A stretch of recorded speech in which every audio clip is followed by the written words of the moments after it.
17 फरवरी से सभी शिक्षण संस्थानों को सरकार ने खोलने का निर्णय लिया है, जिसको लेकर आपदा प्रबंधन की एसओपी के साथ शिक्षा विभाग ने अलग से स्कूलों को एसओपी जारी की है, जिसकी पालना करवाना स्कूलों के लिए जरूरी होगा।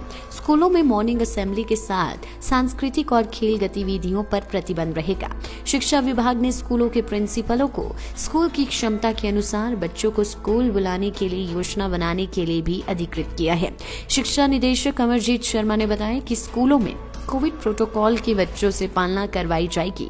बच्चों के आने जाने का अलग अलग समय होगा, जबकि सुबह की प्रार्थना सभा पर प्रतिबंध रहेगा। लंच टाइम भी अलग अलग निर्धारित होगा, जिससे भीड़ एकत्र न हो।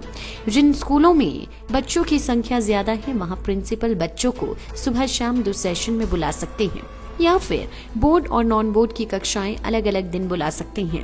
भीड़ वाली बसों में बच्चों को आने की अनुमति नहीं होगी, ताकि संक्रमण से बच्चों को बचाया जा सके। शिक्षा विभाग के साथ साथ अभिभावकों का सहयोग होना भी जरूरी है, तभी बच्चों की सुरक्षा सुनिश्चित होगी। स्कूल्स को अब खोल रहे हैं फिजिकल मोड में।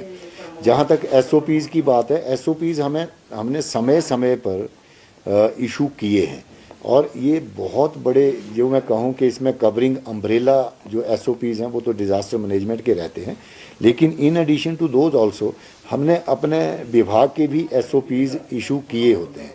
अभी इमीडिएटली हम कुछ और भी इशू कर रहे हैं कि जैसे बच्चों के आने का और जाने का समय उसको थोड़ा स्टैगर कर दिया जाए, अलग अलग कर दिया जाए। बच्चों की मॉर्निंग असेंबली को अभी तक अवॉइड किया जाए, मॉर्निंग असेंबली ना हो। रिसेस का जो टाइम है, जहाँ पर उनको लंच ब्रेक हम कहते हैं, तो उसमें भी सभी टीचर्स उनका ध्यान रखें। अलग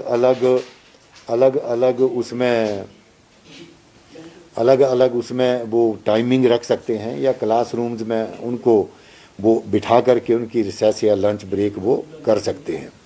तो इस तरह के एसओपीज हमारे बिल्कुल, हैंड सैनिटाइजेशन है, मास्क कंपलसरी रहेगा, और बच्चों को बहुत ज़्यादा भीड़ वाली बसेस में या जो उनकी ट्रांसपोर्टेशन के साधन हैं उनमें ना जाने के आदेश दिए जाएंगे।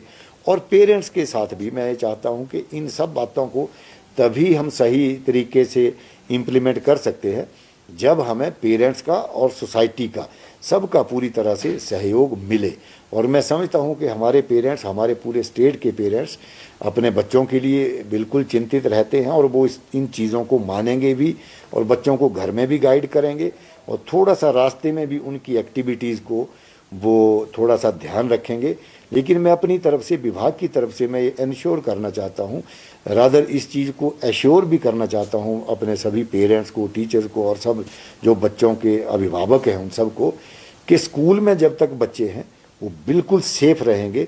स्कूल में हम बिल्कुल उनको फॉलो करवाएंगे सब के सब एसओपीज, जो कोरोना की गाइडलाइंस है, कोरोना से बचने की गाइडलाइंस है।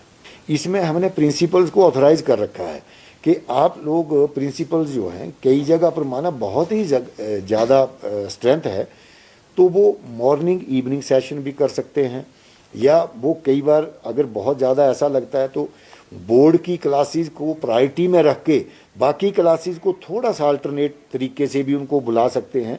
पर ये उनका इंटरनल जो एक इंस्टीट्यूशनल प्लान है, जो उनका अपना इंस्टीट्यूशन का प्लान होगा एजुकेशन का, वो उसके हिसाब से वो काम करेंगे। लाइव टाइम्स टीवी के लिए शिमला से सोनी की रिपोर्ट। आपके विधायक ने पिछले 4 साल में क्या कुछ किया, क्या मुकम्मल हुआ और किसे किया दरकिनार, जनता से कितना रहा सरोकार और क्या रही विकास की रफ्तार। लाइव टाइम्स टीवी दिखा रहा है हर एक विधायक का रिपोर्ट कार्ड। खास वीडियो सीरीज में देखिए आपके विधानसभा इलाके में विकास के दावे और उन पर विपक्षियों का पलटवार, साथ ही इलाके के निष्पक्ष लोगों की निष्पक्ष राय भी हर हफ्ते केवल लाइव टाइम्स टीवी पर। आप भी अपने विधायक के कार्यकाल पर टिप्पणी करना चाहे तो हमें भेजें अपना वीडियो 82 198 00003 या 82 198 00004